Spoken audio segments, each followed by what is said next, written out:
How to sprout cannabis seeds. If you're looking to reap a bumper cannabis harvest, then make sure that you sprout your cannabis seedlings properly.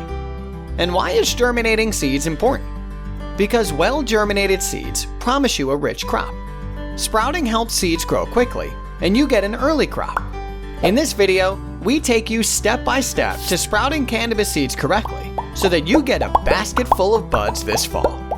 Start by taking fresh and healthy cannabis seeds according to your growth plans. Rub the edges of the seeds on a sandpaper very gently to peel off the shell.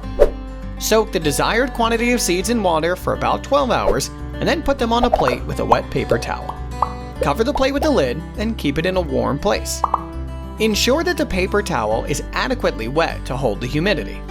This will soften the shell and help with early germination. Continue to mist the paper towel until a white tail appears coming out of the seed shell. This may take 4 to 5 days or even a week. You must wait until the white tail grows to 1/4 inch. Now, your germinated seeds are ready to be transplanted into pots. Always remember to have a medical recommendation from a licensed cannabis doctor when looking forward to growing your own cannabis. With your license, you can now grow up to 99 plants at the same time. You can get your medical cannabis grower's license with online medical card. Apply online to get approved in just a few minutes. Stay tuned for more exciting videos and don't forget to subscribe to our channel.